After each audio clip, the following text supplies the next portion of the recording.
Right, welcome back. Joseph, kick it away. Hey, everybody, and thanks for joining the Red Team Village and Hacking is Not a Crime HackerCon. And with us today, or right now, the next speaker is Joseph Menn. It's my honor and privilege to be able to introduce another Joseph, and specifically Joseph Menn. He's been an amazing contributor to the industry. Joseph is an investigative reporter for Reuters. He is the longest serving and most respected mainstream journalist on cybersecurity. He has won 3 Best in Business awards from the Society of American Business Editors and Writers, and has been a finalist for 3 Gerald Loeb Awards. Among some of the books that he has written, and you probably are aware of, are Fatal System Error and Cult of the Dead Cow, which we're showing right now. So without further ado, it gives me great privilege to introduce Joseph Menn. Thanks very much, Joseph. I appreciate it. I really appreciate the chance to be here. I'd like to thank the organizers. I find cons like this to be super inspiring and really vital for the community and for growth. And I appreciate everybody who is spending some of this, where I am, beautiful spring day after a year already cooped up inside again for this. So thank you. I want to talk about, well, I'd say I'm here because I've covered this stuff for 20 years, but probably most importantly because of the Cult of the Dead Cow book, which came out almost 2 years ago now, before the collapse of civilization. And that had a lot of mainstream attention, I think largely because with their blessing, I outed all of the core members of CDC, and that happened to include a guy from Texas named Beto O'Rourke, who had just declared for president of the United States. So suddenly we had not only the first credible presidential candidate who'd been a hacker, but somebody who happens to have been an early member of the most influential hacking group in US history. And for that matter, gender integrated it. So that got a lot of mainstream attention. I wanted mainstream attention for the book because I think that technology is playing an increasingly vital and more often dark role in our everyday lives and our societies than ever before. And privacy and security, as you know, is at the heart of the most important decisions about how technology is used. I also wanted to reach newer entrants to InfoSec, people starting out in hacking, so they don't have to go back and read 3 decades of Usenix's posts to figure out what the major advances and compromises and mistakes and triumphs have been in the hacking community. I wanted to try and deliver it in a palatable form so people wouldn't mind learning history and they'd be interested in some of the characters.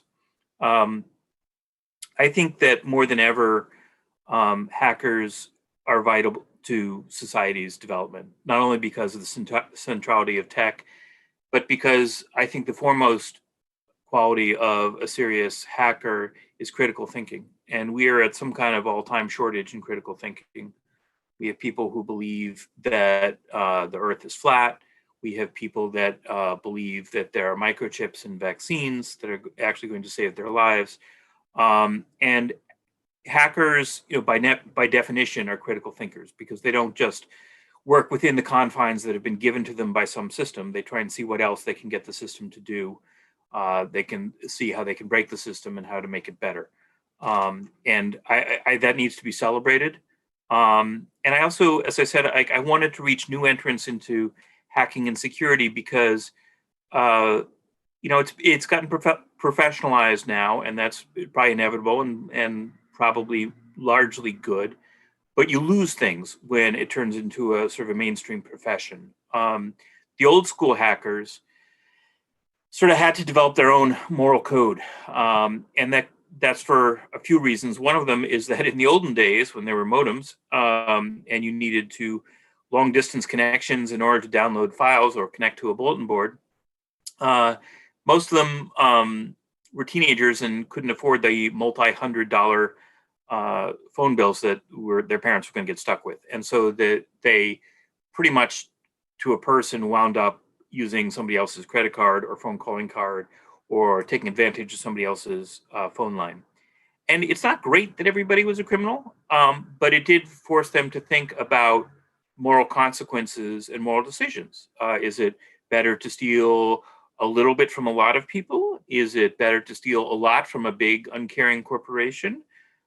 Everybody had to think about this. And you might not be comfortable with where most of them wound up, but they actually put in the work. And I think that turns out to be really important in hacking and security work. Because if you go to like a nice college and work in a nice big company doing nice cybery things, you can wind up sleepwalking into doing things that don't do people any good and that actually harm people. And I think the old school folks and people who paid attention to them or pay attention to them now can save themselves and others a lot of grief by thinking about what the morally right thing to do is for them. Cult of the Dead Cow, I picked them as the core narrative of my book because they go all the way back to those olden days in the mid 80s. Sort of this mini golden era after the movie War Games came out and taught people what they could do with a modem, and before the Computer Fraud and Abuse Act 3 years later took it all away, or at least made it illegal to do what they'd been doing. So that sort of set them up in natural opposition to government, or at least made them think critically about the role of law and government and what they were doing. One way or another, the CDC has hit all the major inflection points of info security in the decades since then, and they led the way in a lot of them. If you've heard of them, or if you'd heard of them before my book, it sort of depends when you came of age, how you heard of them. If you're the same age as they are, you might know them in their sort of initial incarnation of these sort of funny, irreverent, frequently profane text files, which is, the Beto O'Rourke era of the group. They did that, and they were sort of like the liberal arts wing of the hacker underground for a while. There were more technically proficient groups like Legion of Doom, Masters of Destruction, who often wound up in jail. CDC avoided that by sort of, by doing more of the writing and more of the community building and less of the criminal plotting, at least in the open. But because they sort of had this sort of cultural presence, they attracted people who were technically proficient, including members of the Loft, the famed Boston hackerspace group that wound up testifying before Congress in 1998 that any one of them could take down the internet in half an hour. The Loft also pioneered responsible disclosure, which remains a vibrant topic. So if you discovered the CDC a little later, in the late 90s, it was probably because they had introduced back orifice and then BO2K, which were Trojans for taking control of a Windows box with remarkable ease. I think it's important to note that was not a unanimous back orifice. The release of back orifice was not an easy call for the Cult of the Dead Cow. There was internal debate about whether it was the right thing to do or not. A lot of people they knew would get hacked because they were throwing out these CDs to the crowd at DEF CON. But their feeling was that Microsoft was a court-certified monopoly at that point. They had suddenly made security a vital interest to tens of millions of people, as opposed to just the enterprise security buyers that Loft was busy advising people about. And there was no security in there. And there was no way to get them to put security in Windows 95 and subsequent editions without serious public attention. So what the CDC decided to do was to have a media circus. And they did that. They, with call and response rapping from the stage at DEF CON, lots and lots of media interviews.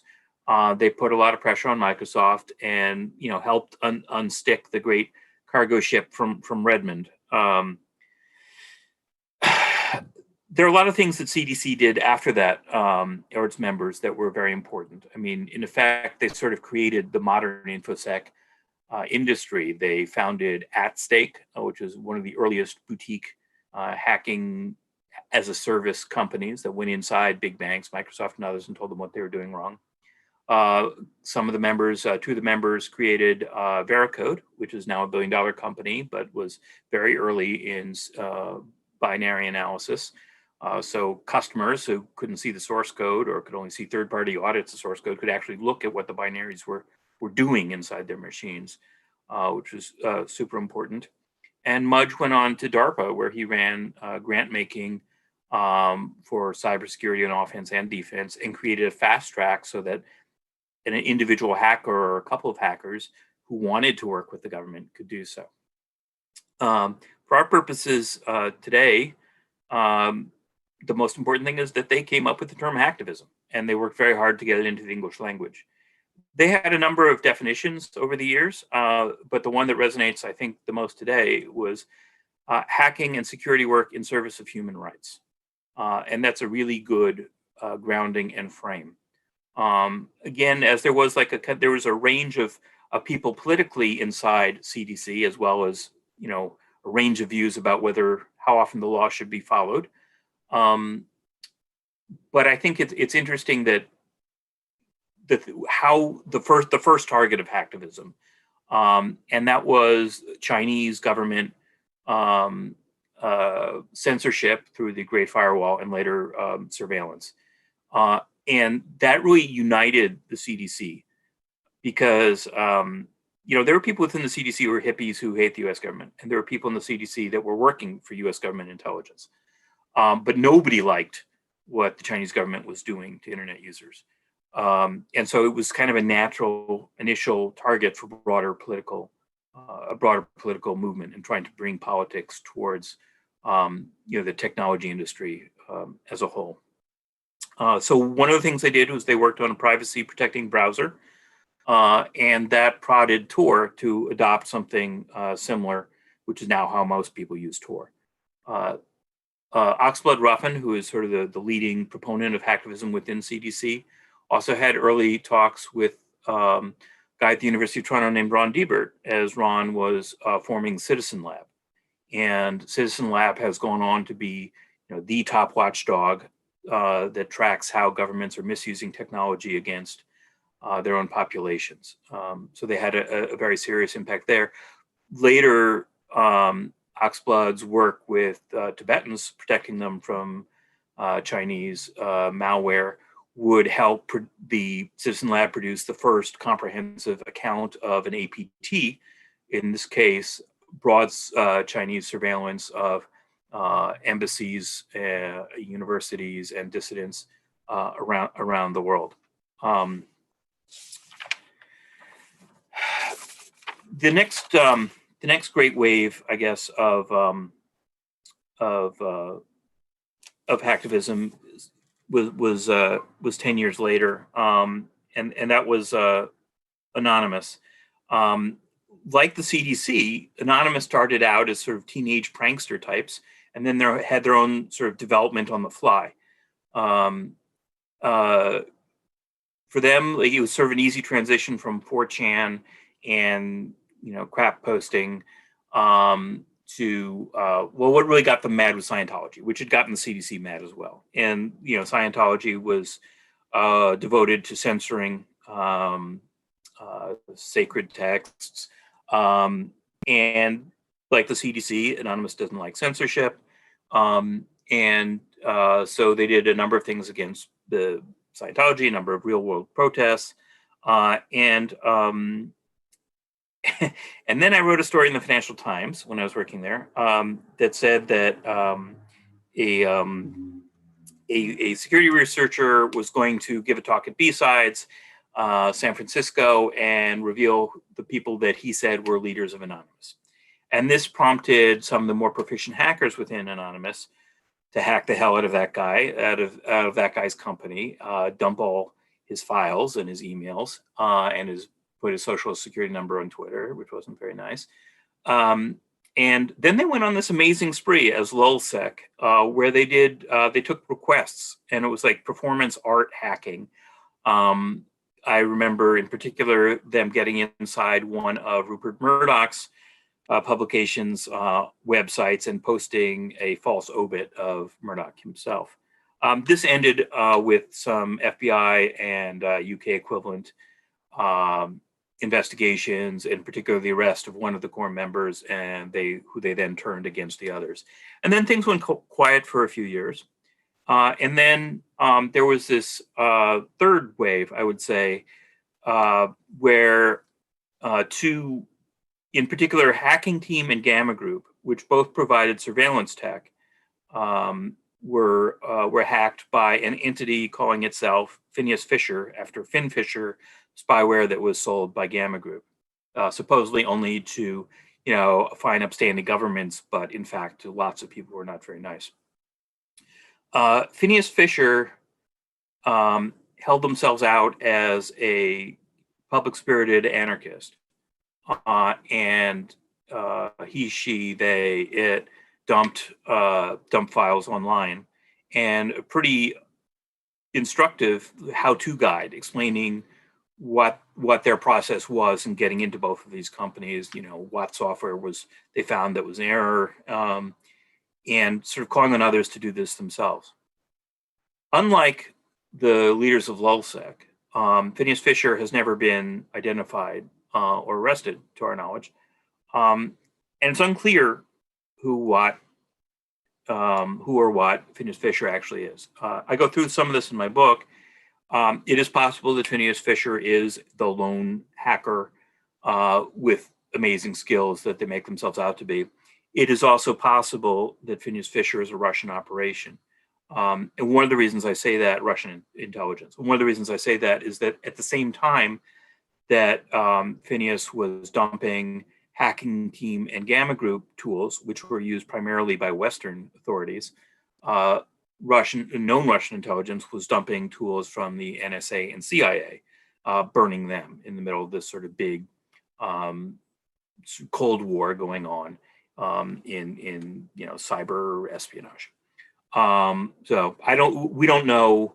You can have whatever opinion you want. It's worth reading up on, but it points to the murkiness in hacktivism going forward, where there's always going to be the possibility of nation states in hacktivism clothing. Since then, there have been Russian groups that have purported to be hacktivists dumping Ukrainian government files. That's actually Russian intelligence. And in the meantime, more recently, in the last couple of years, there was a hack of a Russian intelligence contractor in Moscow, and those files are dumped by some hacktivist group that had never been heard of before, that I would be surprised if they are unaffiliated with Western intelligence. So it's going to be murky, and that's just part of the way it's going to be going forward. All of which brings us to now, and the biggest run of hacktivism in at least 10 years since the heyday of LulzSec, maybe since the CDC 20 years ago. And in part of it, it's interesting that it builds on sort of certain qualities, lessons from each of the past movements. So in the case of Anonymous itself, there's a gentleman named Aubrey Cottle, who was an early member of Anonymous and an active participant in kind of the online raiding culture, which wasn't particularly political. It had some political parts, but it wasn't the big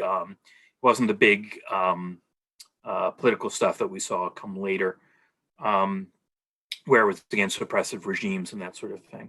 So Aubrey got mad about QAnon, in particular, not only just spreading lies, but usurping some of the terminology, the methods, and the style of the original Anonymous. So Aubrey didn't like that. And he did support the Black Lives Matter protests of a year ago. So he and other old school nons came back on Twitter, made themselves a much more visible presence, and helped coordinate things like flooding of a Dallas police app that was asking for snitching on protesters. Those apps wound up getting flooded with things like K-pop fan cams, and it was just highly entertaining. More recently, there has been this incredible run. There is an anonymous ally who uses the name Donk NB. Donk scraped videos from Parler that were shot by the people inside the U.S. Capitol on January 6th. Some of those protesters thought they had deleted those videos, and they hadn't actually been deleted. And because of Donk NB and Donk's supporters, all of that got archived, handed off to nonprofit media like ProPublica and to Congress, which used it to impeach Donald Trump for a second time. It actually became an incredibly valuable resource.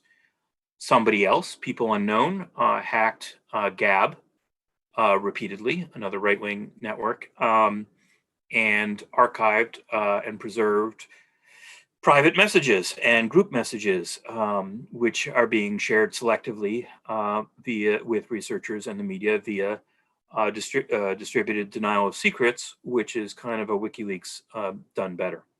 I forgot to mention earlier that one of the ways that Anonymous pivoted to a more political stance was when WikiLeaks was being less evil. PayPal and some of the other credit card processors stopped taking donations to WikiLeaks, and that struck Anonymous as censorship, et cetera.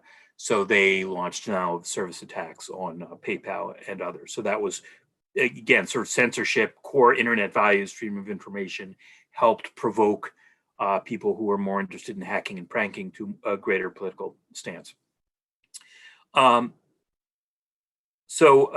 Most recently, a hacker in Switzerland, 21-year-old named Tilly Kottmann, hacked or took credit for breaking into a Silicon Valley surveillance tech company called Verkada. Tilly posted videos from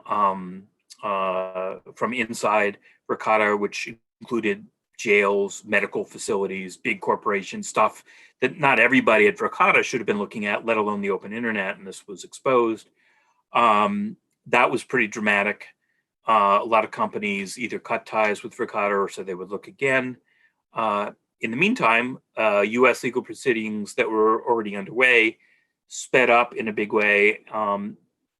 Tilly got raided in Switzerland and indicted just a week ago now for previous liberating of proprietary code, allegedly from various big corporations. There wasn't much of a profit motive. In fact, all the U.S. prosecutors could point to were some T-shirts that said things like "Cat Girl Hacker" and "Venture Anti-Capitalist." I believe those are still for sale online. I wrote about this just a couple days ago for Reuters, so you could read up on that. Tilly and allies believe that the indictment was largely about intimidating other hacktivists. And, you know, it certainly made people close to Tilly nervous. Tilly did not have the greatest OPSEC in the world. And, you know, it is quite possible that, in fact, what this indictment will do is teach more people to younger people to be more careful about how they do things should they decide to do things that would not meet with favor by U.S. authorities. I don't actually believe that this is going to stop hacktivism's resurgence. There have been too many huge successes in too short a time. Gab is had to go offline repeatedly. A lot of users of Parler lost faith in the security of the system, understandably. And even Myanmar and officials in Myanmar have been discomfited by Donkenby's leak, again through distributed denial of secrets, of military contracts with Western businesses. Among other things, Google yanked its services from some of the generals supporting the junta. This has been like a mini golden age already for hacktivism, and you know, even if there are subsequent arrests, you know, one of the things that Topiary, then the public face of Lulzsec, said near the end of their run, you can't arrest an idea, and I think hacktivism is a very powerful idea. I also wanted to talk a little bit about sort of the professionalism of the InfoSec industry. One thing that wasn't around 10 years ago, and certainly wasn't around 20 years ago, were so many different ways for hackers to go straight. The bug bounty platforms and many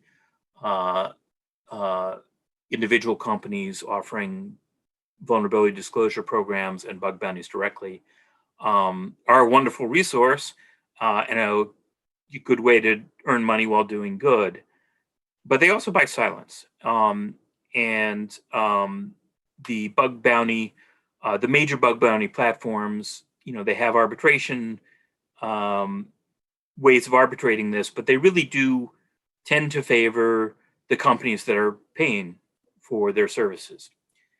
Even the members of the loft that invented responsible disclosure were well aware of their leverage. And they were about helping the customers of the big companies and the general public more than the big companies. In a way, the cult of the dead cow was part of that leverage. If the loft guys couldn't get a serious response from the likes of Microsoft, then meet my, hairy, uncouth cousin from Texas, the CDC, and they're going to embarrass the hell out of you in the national media.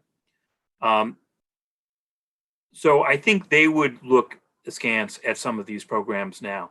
I think it's interesting that Aubrey Caudill, in addition, the returnee from Anonymous, in addition to continuing to be an activist and use the media and use Twitter and other platforms to agitate for better security policies or what he considers to be more ethical policies, works with my fellow speaker today, John Jackson, and others in following bug bounty platforms. So he's doing both. And I think that's really interesting. It is a legitimate means, but it should not be considered the only means by any stretch to try to affect change. And that's why it's important to try and chart out for yourself what you think is the most ethical thing to do to help the most people. That's all I had to say. I'm going to check the Discord now and see if there are any questions I could briefly answer, and then I will stick around and answer more online while during the next couple of talks. Certainly appreciate everybody who has who's been watching. Oh, thanks for posting the book cover. Let's see. Any questions on the Discord here? We don't have any questions in Discord, and also I'm monitoring a few YouTube channels and Twitch channels as well. A lot of kudos, and as a matter of fact, a lot of people actually commenting that the cult of the death cow is still alive. That's true. But not a specific question for the. Okay, so Ray Redacted, actually, I just asked a question, and there's a little bit of delay, right? About 40 seconds delay whenever we actually talk, and they can actually ask the questions. But the question is, so what is next from now on? Well, I mean, I think, even within the CDC, there are lots of differences of opinion about what was good, what was appropriate for hacktivism. They are certainly paying attention to what's happening now. And for large part are pretty excited about it.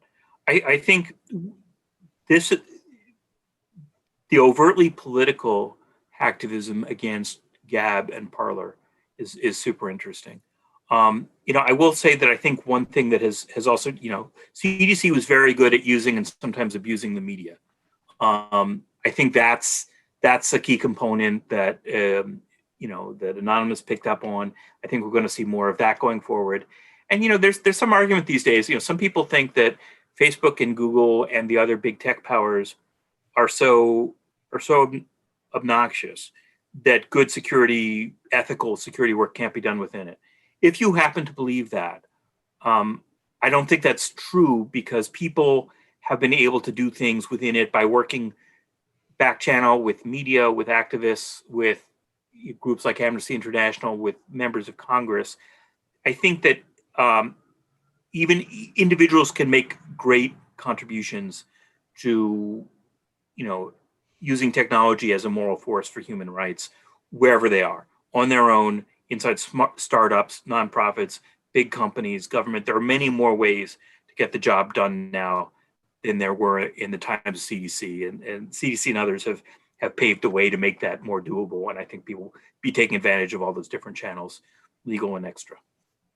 And there's another question that came in from Johnny C. That you always say that there are a little bit of differences of opinion inside of the CDC. Will that go for political positions as well, or how far does that go?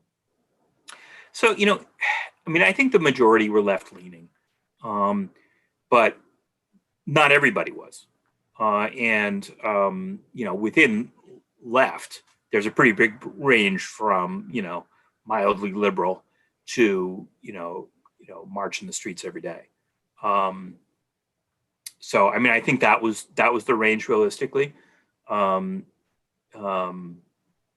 I said, there are people that were working for defense contractors. I think one of the things that's interesting is when the CDC, most of them started to go straight. It was rough for the people before them, people who were in Legion of Doom, who started their own security companies. They tended to work with the FBI, and that got them shunned. And so the compromise that Mudge and others in CDC, some others in CDC, took was that they would work with U.S. intelligence, but not law enforcement. They would talk about capabilities and methods, but not individuals. They wouldn't name any names. And I think that's actually sort of gotten mainstream now. I think that's, it's a much bigger universe now and a lot bigger range of opinions. But I think that certainly for the time, that was a pretty reasonable compromise. Thank you. And I think that, so the last question was, where can we buy the book and where can we find it? We also pasted the link in the Discord server. And by the way, if you don't know what we're talking about, there's a link in the bottom of the screen to join the Discord server, and all the speakers are actually hanging in there. And please feel free to join the conversation. What we're going to be doing is we're going to go in a quick break, and then the next speaker will be with us within the next minute or so. Thank you again so much, Joe, for supporting the community, for supporting us, and specifically this event. Thank you again. Thanks very much. Really appreciate it. Have fun.